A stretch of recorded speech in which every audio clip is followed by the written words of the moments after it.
दोस्तों कैसे हो आप लोग। तो दोस्तों मैं आपसे ये स्वागत करता हूँ आपके अपने पृथ्वी 11th एंड 12th अकेडमी पे।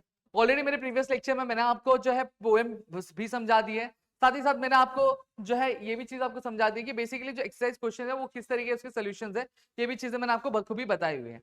आज की सेशन में अगर मैं बात करूँ तो आज के सेशन में मैं बेसिकली जो आपका अप्रिसिएशन होता है उसके बारे में यहाँ पे मैं बात करने वाला हूँ। ठीक है, जब मैं बात अप्रिसिएशन की करता हूँ तो यहाँ पे हमारे बहुत सारे जो दोस्त होते हैं वो थोड़ा सा टेंशन में आ जाते हैं कि सर अप्रिसिएशन लिखना कैसे होता है, क्या तरीका होता है, क्या मेथोडोलॉजी होती है, इस चीज के बारे में भी थोड़ा सा विस्तार में बताइए।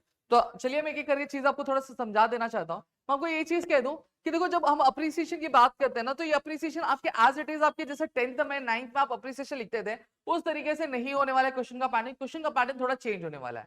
अब 10th में क्या होता था कि आपको पोएम दे दी जाती थी and what you were suppose to do is कि आपको ये देखना रहता है कि पोएम का टाइटल क्या है, पोएम का पोएट का नाम क्या है, और फिर आपको अप्रिसिएशन पता चल जाती है। लेकिन जब हम 11th में बात करते हैं तो 11th में आपको पोएम तो दी रहेगी, स्टांजास दिए रहेंगे, बट मैं आपको बता दूं आपको पोएम का टाइटल और पोएट का नाम दिया नहीं रहेगा। Sir what does it mean? It means that कि आपको जो है आंसर्स पोएम थोड़ा सा एक ट्रिक लगा के बाय हार्ट करना पड़ेगा या फिर आइडेंटिफिकेशन करनी पड़ेगी और अप्रिसिएशन लिखना रहेगा।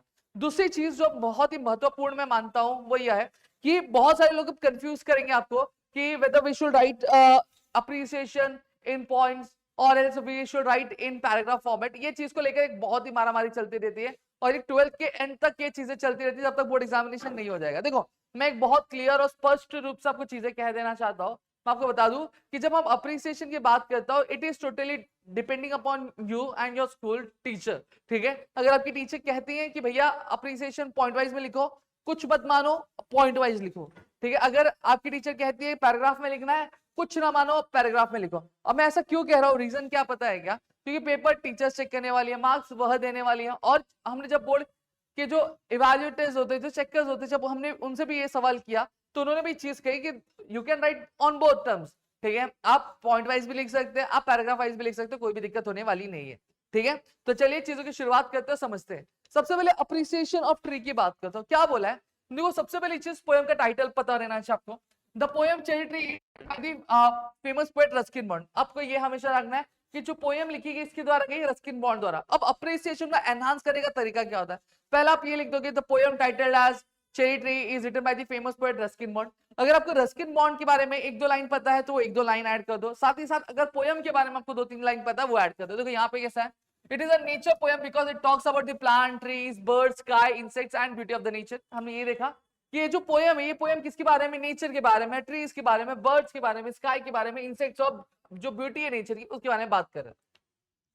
The poem tells the story of how the poet planted a cherry seed. The small seed faced many problems like strong sunlight, grazing, goats, and heavy rain. But still, the little plant continued to grow. This shows its strong will to live. अब यहाँ पे क्या बोला गया? ये जो poem है, ये पोएम हमें ये बतला रहा है, कहानी बतला रहा है कि जो पोएट है रस्किन बॉन्ड, उन्होंने कैसे एक चेरी सीड को क्या प्लांट किया था, और उस चेरी ट्री ने, उस जो छोटे से सीड ने क्या बहुत सारी प्रॉब्लम फेस की, जैसे सनलाइट का, गोट्स का उसको खा जाना, ठीक है, हेवी रेन का। तो ऐसे और साथ ही साथ फिर भी इसके बावजूद भी वो कैसे उगता रहा, रुका नहीं, रुका ठहरा नहीं। ठीक है, ये हमें ये दिख रहा है कि इसका जो स्ट्रॉन्ग विल था क्या जिंदगी जीने का उसके बारे में।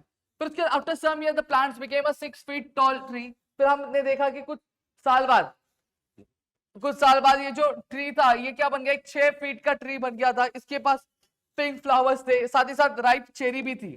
ठीक है, अब पोएट को कैसा लग रहा था? पोएट को बहुत ज्यादा अच्छा लग रहा था, प्राउड फील हो रहा था, खुशी महसूस हो रही थी जब उसने देखा।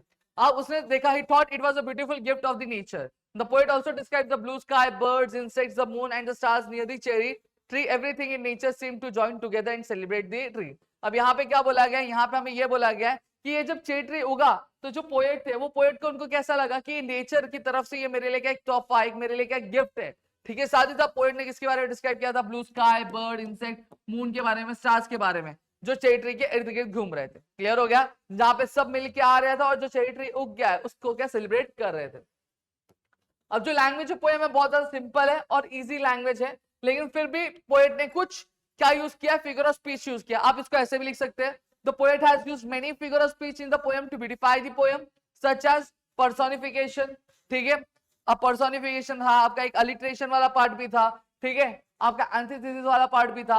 तो ऐसे आपको क्या लिखना है? क्लियर हो गया? और एक और चीज आप इसमें ऐड क्या कर सकते हो? आप ये भी ऐड कर सकते हो कि अगर पोएम में राइमिंग स्कीम नहीं होगी, The poem does not have any rhyming words, so there is no rhyming scheme in the poem. So the poem is written in the free verse style. आप ये एक लाइन भी add कर सकते हो. देखो मैं हमेशा एक सजेशन देता हूँ, पहला इंट्रोडक्शन ऐड कर दो. इंट्रोडक्शन में पोएम का नाम, पोएट का नाम, पोएट के बारे में 2 लाइन, पोएम के बारे में 2 लाइन लिख दिया, इंट्रोडक्शन खत्म. फिर उसके बाद क्या करो, इमेजिनरी. इमेजिनरी मतलब ये वाला लाइन जहां पे पोएट ने किस किस चीज को क्या वर्ड्स के थ्रू क्या इमेजिन किया है या फिर उसके बारे में बताया, वो चीज आपको एक्सप्लेन करनी. फिर फिगर ऑफ स्पीच एक्सप्लेन कर दो कि पोएम में जो जो फिगर ऑफ स्पीच है आप लिख दो. The poet has used many figure of speech in the poem such as खट खट खट खट, जो याद है वो लिख दो. अब उसके बाद उनमें से अगर आपको एक का एग्जांपल मालूम है आपकी पोएम में तो आप लिख सकते हो the poet has used many figure of speech in the poem such as dash dash dash, but the main figure of speech in the poem is so and so. और फिर उसको एक्सप्लेन कर दो कि वो पोएम में figure of speech अगर है तो क्यों है. ठीक है.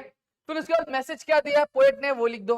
The main message of the poem is that we should plant trees and enjoy their beauty. जो मेन मैसेज है पोएट का वो क्या है कि हमें क्या करना चाहिए, हमें ट्री को प्लांट करना चाहिए और उनकी ब्यूटी खूबसूरती को हमें क्या एंजॉय करना चाहिए. ट्रीज बहुत ज्यादा इंपॉर्टेंट है नेचर के लिए और हमें जिंदगी के लिए. साथ ही साथ पोएम हमें क्या बताता है, पोएम हमें टीच करता है हार्डवर्क के बारे में, पेशेंस के बारे में और जो केयर है जो अच्छी रिजल्ट देते हैं उसके बारे में. ठीक है. ओवरऑल ये जो पोएम है बहुत ही ज्यादा ब्यूटीफुल है, इंस्पायरिंग, और ये हमें बताता है क्या नेचर्स के चमत्कार के बारे में. ठीक है. नेचर के चमत्कार के बारे में, उसके आधुनिकता के बारे में. क्लियर हो गया. तो यहाँ पे मैंने आपको पूरा का पूरा जो अप्रिसिएशन है यहाँ पे मैंने एक्सप्लेन कर दिया है. स्टिल अगर आपको ये पीडीएफ चाहिए तो आप हमारा जो आप प्रदीप गिरी कॉलेज एंड स्कूल आप वो ज्वाइन कर सकते हो. वहां पे उसकी फ्री मटेरियल सेक्शन में आपको इसकी भी पीडीएफ मिल जाएगी और प्लस जो एक्सरसाइज सोल्यूशन था उसकी भी पीडीएफ आपको मिल जाएगी. ठीक है. तो जाके आप चेकआउट कर सकते हो. चलो मिलते हैं हमारे अगली वीडियो में, तब तक के लिए घर पर रहो सुरक्षित, अपना ध्यान रखना दोस्तों. जय हिंद दोस्तों.